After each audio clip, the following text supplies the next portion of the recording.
continuar con las temáticas de farmacología. Vamos a hablar algo al respecto de la farmacovigilancia. Esta clase fue preparada por el doctor Luis Alfonso Juárez Páez y narrada en esta ocasión por mi persona, la doctora Mónica Rosales, ambos docentes del equipo de farmacología clínica.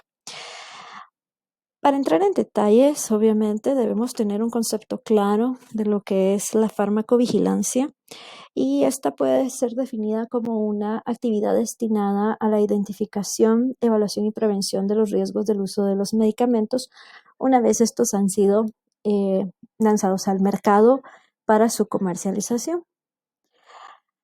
Al tener este planteamiento o este concepto, la farmacovigilancia nos va a permitir orientar nuestras decisiones en el mejor afán de tomar el mejor juicio riesgo-beneficio para nuestros pacientes, continuando los medicamentos si es un juicio correcto o teniendo las bases científicas para poder hacer la suspensión del mismo en las situaciones en las cuales la administración no sea favorable o posible.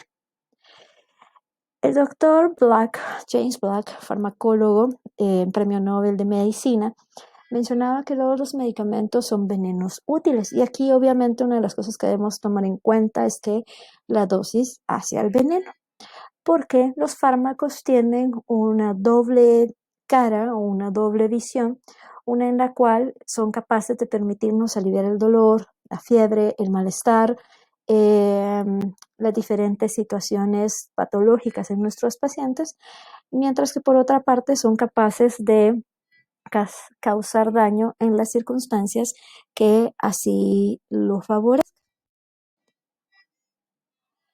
La historia de la farmacología tiene algunos ejemplos interesantes, aunque obviamente no deseables en replicación, como el que sucedió en 1937, donde 107 personas perdieron la vida al ingerir Strep Elixir, una mezcla de sulfonamida cuyo diluyente era el dietilenglicol y que pues obviamente causó la falla orgánica en estos pacientes que fallecieron. Luego, uno de los efectos más nombrados es la que sucedió en la década de los 50 y 60, donde fueron reportados más de 10.000 pacientes con malformaciones congénitas en la formación de las extremidades, focomelias, amelias, por el hecho de que sus madres fueron tratadas durante el primer trimestre del embarazo con talidomida, que es un hipnótico no barbitúrico que fue excelente para el control de la hiperemesis gravídica, pero al costo de causar estas malformaciones en los recién nacidos. Ejemplos como estos, en los cuales, pues, si ven a este bebé, pues la formación de las extremidades superiores es anormal, y también en este caso donde ambas extremidades, tanto superiores como inferiores, fueron afectadas. Las fotografías son utilizadas con fines docentes y se protege la identidad de los pacientes. Entonces, ¿por qué hacer farmacovigilancia? Bueno, primero hay que tomar en cuenta que cuando se postula un nuevo fármaco, los estudios realizados en animales, si bien vengan un modelo de experimentación, se pueden utilizar, dependiendo de la patología, cobayos, ratones, cerdos incluso, ¿de acuerdo? Estamos experimentando en una especie animal no exactamente equivalente a nosotros en los procesos de biotransformación, metabolismo y excreción, razón por la cual, si bien podemos saber que el medicamento es eficaz, su seguridad no es al 100% corroborada. Luego que en los estudios de fase 1, 2 y 3 hay selección de los individuos de investigación y los pacientes, lo que hace que luego de los criterios tan rígidos de inclusión que están hechos para verificar obviamente la eficacia del fármaco, pues la aplicación externa al estudio sea un poco complicada, porque obviamente si tomamos, por ejemplo, un medicamento que se va a lanzar para los pacientes de 40 a 50 años, sin otra morbilidad, que solamente sean hipertensos sistólicos, pues obviamente encontrar un paciente que no sea obeso, que no sea diabético, que tenga buenos hábitos alimenticios, que tenga regularidad en la ingesta de medicamentos y que solamente tenga hipertensión sistólica dentro de la población general, pues ya no es tan sencillo, ¿verdad? Entonces, por eso es que existen los estudios en fase 4 que son de seguridad y eficacia postmercadeo, que son la definición exacta de la farmacovigilancia. Otras de las razones por las cuales requerimos la farmacovigilancia es porque, debido a las consideraciones éticas, los estudios en pediatría, en embarazadas y en pacientes de la tercera edad, pues son un tanto cuanto más difíciles, razón por la cual la información que se tiene es extrapolada, no es completa o no existe, ¿verdad? En el peor de los casos. Y también considerar que generalmente nuestros pacientes van a tomar, en la mayoría de los casos, más de 2 fármacos, por los cuales las interacciones farmacológicas y el efecto de un fármaco y su metabolismo sobre otro también debe ser considerado para la farmacovigilancia. Más razones. Las razones acá es que las reacciones adversas van a diferir de un país a otro. Y esto es porque la producción de medicamentos difiere. Aquí es importante tomar en consideración que en las transnacionales de empresas farmacéuticas el estándar de manufactura se mantiene. Sin embargo, en los laboratorios regionales no necesariamente este estándar es equivalente. Los fármacos, como ustedes podrán visto en sus capítulos de cinética y dinámica, pues van a tener una situación que se llama bioequivalencia, que es que la sal de 2 compuestos generados por 2 casas farmacéuticas diferentes causen el mismo efecto, sean depurables en el mismo tiempo y sean dados a la misma dosis. Entonces, no necesariamente la bioequivalencia va a estar respetada si la producción no es exactamente igual. La dieta difiere, aunque actualmente pues el consumo de alimentos es muy similar, pues hay regiones del país en donde los consumos son mucho más tradicionales, ¿verdad? Y esto puede diferir en cuanto a la absorción de medicamentos, en cuanto a la distribución de medicamentos y demás. Y las tradiciones, pues Guatemala es un país que característicamente tiene mucha creencia en el uso de infusiones para poder realizar alivio de algunos síntomas. Por ejemplo, a todos nosotros en algún momento nos han dicho, tómate un té de manzanilla para aliviarte el dolor de estómago, por ejemplo. ¿De acuerdo? Y como ustedes pueden ver, si en algún momento pasan enfrente de la entrada de la consulta externa del San Juan de Dios, pues ustedes, y también en el Roosevelt, en la entrada también, pues hay gente que tiene unos plásticos puestos en el piso y bolsitas donde hay hojas combinadas y secas para gota, para la reuma, para la hipertensión, para lo que ustedes puedan considerar, ¿no?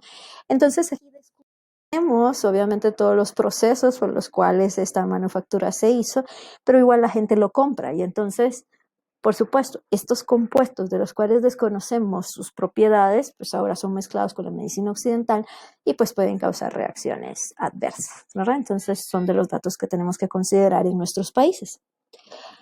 Entonces ya sabemos la seguridad de nuestros pacientes, la seguridad nuestra en el momento de la prescripción, las diferentes aristas que dan las diferencias poblacionales y culturales. Ahora veamos. ¿Qué tan frecuente es? Pues 1 a 3% de las consultas en atención primaria que ustedes van a ver en sus rotaciones por las clínicas familiares o en su EPS van a ser por reacciones adversas. De 3 a 4% en las consultas de urgencia, de 4 a 5% en ingresos hospitalarios y se reporta que hasta el 10 a 30% de los pacientes hospitalizados presentan reacciones adversas a fármacos, causando también readmisiones hasta en un 30%, ¿verdad? En la población general, del 5 al 20% van a tener reacciones adversas y en estudios de calidad de atención se ha visto que tener una reacción adversa leve o moderada va a tener un incremento de la posibilidad de estancia hospitalaria de hasta 2 días y en pacientes obviamente con enfermedades graves pues, o reacciones graves, esto va a ser mucho más prolongado y el costo aproximado de una reacción adversa que requiere atención intrahospitalaria es de $5,827. Así es que la farmacovigilancia, aparte de la seguridad del paciente, la idiosincrasia de la cultura propia del país, a la seguridad del médico que prescribe, también optimiza los recursos en salud, que como ustedes conocerán, pues son bastante escasos en cuanto al país nuestro en general, ¿verdad? En países como Estados Unidos, las reacciones adversas pueden causar 106,000 muertes en la década de los 90, ya más recientemente el 6.7% de incidencia en pacientes hospitalizados, lo cual incluye solo reacciones adversas, no inadecuadas prescripciones, ¿verdad? Entonces vemos que es una situación que no es característica de nuestros países, economías inestables, sino que esto abarca a todos, ¿verdad? Ok, si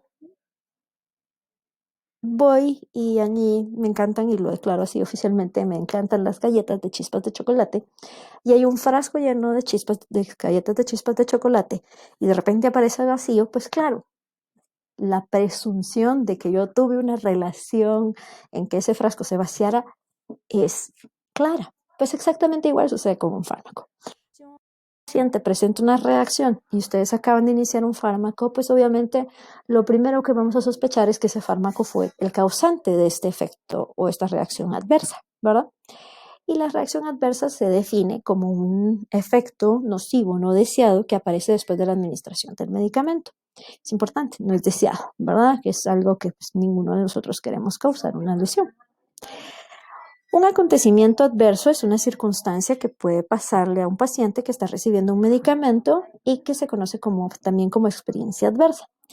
Aquí, por ejemplo, el medicamento puede causar hipotensión postural, pero el paciente puede tener hipotensión postural y caerse y fracturarse la pierna. El fracturarse la pierna no es un efecto adverso del medicamento, porque no tiene ninguna interacción, pero sí es un acontecimiento adverso asociado a los efectos del medicamento. Como ya habíamos mencionado, las interacciones, ¿verdad? Que por ejemplo pudiéramos mencionar los pacientes que toman difenilidantoína y también toman ácido valproico. Ambos medicamentos son anticonvulsivantes y son metabolizados en el mismo lugar, de tal manera que si se dan de forma conjunta, el paciente puede tener un mayor metabolismo de uno y un menor metabolismo del otro, causando que en el que tiene menor metabolismo la dosis se acumule y tenga una reacción adversa. Así es que es importante que si nosotros no somos el único médico tratante del paciente, siempre conozcamos los fármacos que están siendo administrados por otros colegas para entonces nosotros tomar la mejor decisión para tratar la patología por la cual el paciente llegó con nosotros y nos consulta. Ya habíamos mencionado algo al respecto de los ensayos clínicos. Esto es considerar que es un estudio de investigación y desarrollo de fármacos. Está en fases preclínicas y en fases ya clínicas 1, 2, 3. Y que la fase 4 es la de el monitoreo post-mercadeo. Para uniformar los conceptos, la Organización Mundial de la Salud va a definir la reacción adversa como una respuesta nociva indeseada sin intención que se presenta a dosis normalmente usadas para el tratamiento, diagnóstico o profilaxis de una enfermedad. Por ejemplo, nosotros podemos darle a nuestros pacientes pediátricos con infecciones urinarias recurrentes tratamiento con nitrofurantoína. ¿Listo? Pero es una dosis profiláctica. Pero a esa dosis profiláctica, si el paciente tiene sensibilidad a las sulfas, puede hacer una reacción adversa tan grave como el síndrome de Stevens-Johnson, que es una reacción generalizada en la piel que puede provocar fallos orgánicos y demás, ¿de acuerdo? Entonces, nuestra intención no fue hacer esto, ¿no? Entonces, pero puede causarse. Esa es una reacción adversa. Y se clasifican en A, B, C y D. A, aumentadas, B de bizarros, D de acumulativas, perdón, C de acumulativas y D de delayed o retardadas. La C se presenta cuando el paciente tiene que tomar el medicamento de forma crónica y esto puede causar el efecto. Por ejemplo, aquellos pacientes que tienen ingesta de medicamentos antipsicóticos, ¿verdad? Pueden tener en dosis acumulativas el síndrome serotoninérgico, que vamos a ver más adelante cuando tengamos el manejo de los pacientes con agonistas y antagonistas del sistema autónomo colinérgico. Y de tardadas son aquellos pacientes que la presentan ya posteriormente al uso del fármaco. La A y la B, que son las más comunes, son importantes de mencionar, como por ejemplo la reacción A está relacionada con el medicamento, con el mecanismo de acción, es dependiente de la dosis, predecible, se conoce antes de la comercialización del fármaco y rara vez es mortal. Por ejemplo, acá tenemos un paciente que tiene tratamiento con calcio antagonistas y esto me puede causar hipotensión. Entonces, entre más dosis de calcio antagonistas tenga, más hipotensión puede haber. Y eso ya lo sabemos. ¿Es relacionado al mecanismo de acción del fármaco? Sí, porque es un vasodilatador. ¿Es potencialmente letal? Pues no, porque ya lo conocemos y ya sabemos que tenemos que estar pendientes de este tipo de fármaco, ¿verdad? La reacción adversa tipo B, por otra parte, no está relacionada al mecanismo de acción, no es dependiente de la dosis, no es predecible, no es conocida antes de la comercialización, infrecuente y es grave. Por ejemplo, puede estar dándole al paciente digoxina, que es un inotrópico, un glucósido cardíaco utilizado para el tratamiento de los pacientes con falla cardíaca, y el paciente presentar angioedema, que es un edema agudo de la vía aérea superior que pone en riesgo la vida del paciente por hipoxia y el paro respiratorio inminente. No hay ninguna relación entre un fármaco cuyo mecanismo de acción es la regulación del sodio-potasio ATPasa y los canales dependientes de voltaje con el aparecimiento del angioedema. Entonces, esa es una reacción adversa tipo B. Por eso es importante que nosotros comprendamos entonces cuáles son los mecanismos de acción para determinar si es una reacción adversa tipo A o tipo B, que sepamos las dosis con intervalos, que serían lo acumulativo, y que sepamos la vida media para determinar las reacciones retardadas. ¿Cuándo considerar una reacción adversa grave? Pues si ocasiona la muerte, si pone en peligro la vida, si requiere hospitalización o la incrementa si el paciente ya está hospitalizado, si es posible dejar una incapacidad permanente, anomalías congénitas como las que ya mencionamos con la talidomida, o si favorecen el aparecimiento de neoplasias y cáncer. Algunos de los datos que pueden presentar los pacientes que toman medicamentos y presentan reacciones adversas, pues obviamente pueden presentar broncoespasmo, pueden presentar edema agudo pulmonar, tromboembolia, pueden presentar arritmias, falla cardíaca, hipertensión, náuseas, vómitos, diarrea, entre otras cosas, ¿verdad? Así es que siempre debemos de interrogar a nuestros pacientes, independientemente del signo o síntoma por el cual consultan, la ingesta de medicamentos tanto recientes como de uso continuo, ¿verdad? Entonces todos diríamos, bueno, entonces si estamos teniendo reacciones adversas, fallamos de forma terapéutica, y esto no es así, ¿de acuerdo? Es el fallo terapéutico, que es, bueno, entonces estamos dando medicamentos, pero no tenemos respuesta, es multifactorial, y este esquema nos lo demuestra. Cuando tenemos un paciente, pues como les comentarán en semiología, ustedes hacen uso del perfil del paciente, es decir, qué edad tiene, qué sexo es, qué raza, dónde vive, para incluir también a salud pública, sus antecedentes médicos y quirúrgicos, etcétera. Si, por ejemplo, el paciente ingiere un medicamento que se necesita una mejor absorción con comida grasa, pero el paciente tiene una cirugía intestinal en donde hicieron una resección amplia, pues entonces el paciente no va a absorber ese medicamento, y entonces el fallo terapéutico es por fallo de absorción. Entonces, ahí si hay antecedentes familiares de intolerancia a algunos medicamentos, si hacen uso ustedes de ayudas diagnósticas, tanto de patología como de microbiología, con exámenes de laboratorio o estudios complementarios, pero finalmente van a llegar a una impresión clínica. Esa impresión clínica les va a permitir a ustedes establecer un objetivo terapéutico, es decir, qué quieren hacer con ese paciente, y en base a eso van a poder definir el tratamiento de este paciente en la mejor manera para poder atender a su necesidad. Sin embargo, el paciente puede presentar una no respuesta al mismo. Aquí hay que analizar entonces si el paciente tiene un proceso infeccioso y ustedes tomaron la muestra de cultivos, la cual es primordial, evaluar si esto es que el germen es resistente. Entonces, si el germen es resistente, pues obviamente ahí sí es un fallo terapéutico real. Otra de las cosas que se deben de analizar son las interacciones, de las cuales ya hemos hablado en las diapositivas previas. Si no conocemos la dosis y subdosificamos al paciente, pues obviamente no vamos a tener la respuesta que consideramos. Y otros datos que hay que considerar son el incumplimiento. Aquí el incumplimiento debe tomar a todos los ejes, ¿verdad? Al eje de nuestro personal de acompañamiento hospitalario y de clínica, como son nuestras enfermeras, que pueden haber medicamento, de acuerdo, en el horario o dosis que se prescribió. Si el paciente es ambulatorio, pues que el paciente no lo tomó a la hora y la forma que ustedes le indicaron.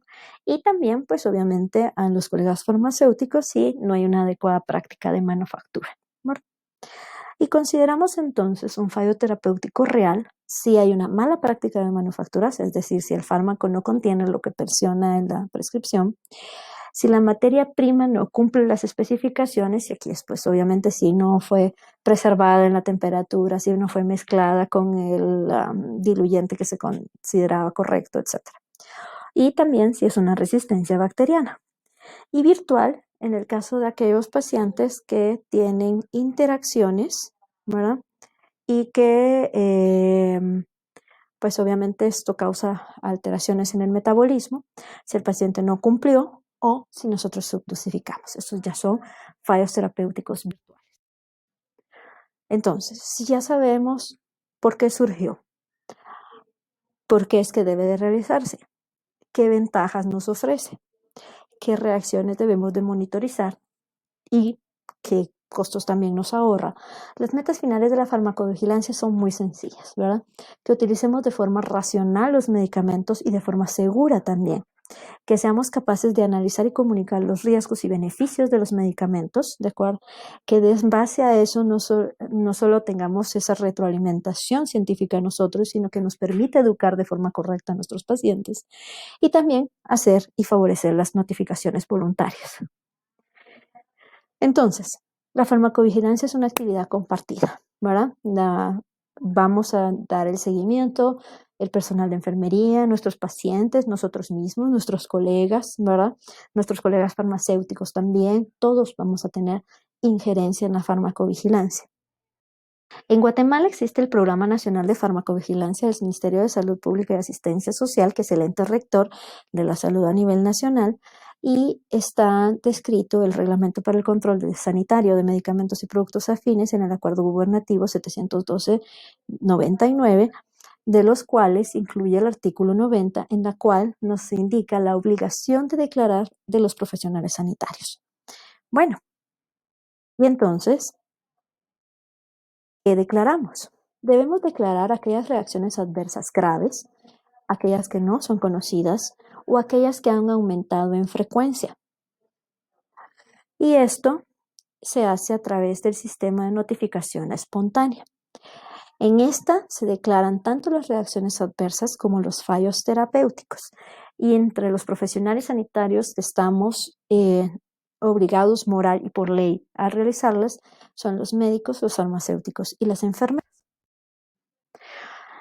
Las ventajas que tienen es que, pues, al ser una notificación espontánea, el método es bastante sencillo, abarca a toda la población involucrada en salud, abarca todos los medicamentos que se utilizan en salud, no interfiere con los hábitos de prescripción, ¿verdad? Y permite detectar tanto aquellas reacciones adversas conocidas que han aumentado de frecuencia como aquellos que han sido no conocidas previamente o poco frecuentes. ¿Qué información debe tener? Vamos a tener 4 ejes. El eje del paciente, en el eje del paciente vamos a poner la identificación del mismo, su edad, su peso, su raza, su sexo. El medicamento implicado, aquí es de preferencia si se tiene incluso el lote y la marca para poderle dar seguimiento, la forma en la que se prescribió, cuál fue la indicación de la prescripción, ¿verdad? ¿Qué reacción adversa tuvimos? ¿Cuánto tiempo después o durante la prescripción se presentó el desenlace de esa reacción adversa? Y los datos del notificador, ¿verdad? Esto con la finalidad de que si se necesita ampliar información, pues se pueda tener una forma de contacto. Esta es una de las boletas de respuesta de replicación, de notificación espontánea, ¿verdad? Entonces acá ven, como ya les mencionaba, el nombre, sexo, edad, peso del paciente y la historia clínica, en donde estamos teniendo la información, medicamentos, dosis, forma, motivo de las prescripciones, lote y laboratorio, cuál fue el adverso que se presentó, la descripción de las reacciones, la fecha, cuál fue el desenlace, observaciones adicionales, si es un paciente con una falla orgánica establecida, ¿verdad? Eso es una de las cosas que se pueden tomar, y los notificadores. La notificación espontánea entonces abre un canal de comunicación con el Programa Nacional de Farmacovigilancia, que es obviamente el ente rector de la Comisión Nacional, el Departamento de la Regulación y Control de Productos y también la Comisión de Vigilancia del Contrato Abierto. Así es que permite que el usuario, que es finalmente el paciente y nosotros como prescriptores, seamos capaces de venir y darle una retroalimentación al sistema para decirle que tal o cual fármaco no funciona y entonces mejorar nuestras disponibilidad de prescripciones. Y acá, bueno, pues por supuesto, ¿verdad? Regresando al ejemplo del bote de galletas que me gustan de chispas de chocolate y yo. Si el bote de galletas eh, está vacío, pero hay una explicación alterna, ¿verdad? Por ejemplo, que cuando no se podía tener visitas, pues que hubieran llegado niños a la casa, por ejemplo, ok, ya hay una explicación alterna. ¿Hay una relación temporal? No, yo estaba en el hospital cuando se vació el frasco. Suspenderlo, pues no, porque yo no estaba, ¿de acuerdo? Y reaparece al reanudarlo, tampoco. Entonces, si vuelve, entonces ahí yo ya me declaro inocente, dirán ustedes. Pero si lo ponemos en cuanto a fármacos, por ejemplo, si yo le di el fármaco al paciente, pero el paciente está tomando otro medicamento que puede causar el efecto adverso, por ejemplo, lo vamos a poner un ejemplo un poco más claro, ¿de acuerdo? Si yo le di amoxicilina al paciente y al paciente le aparecieron ronchas, pero también es un agrónomo y salió al campo en estos días y entonces fue picado por insectos. ¿Hay una explicación alterna a las ronchas? Sí. ¿Hay una relación temporal? No, porque el paciente se tomó las ronchas después de exponerse y no después de haberse tomado el medicamento, entonces no hay una relación temporal. ¿Desaparece al suspenderlo? No. ¿Y reaparece al reanudarlo? Tampoco, porque el fármaco no fue suspendido. Entonces, aquí no hay una relación directa entre estas manifestaciones cutáneas y la ingesta de medicamento.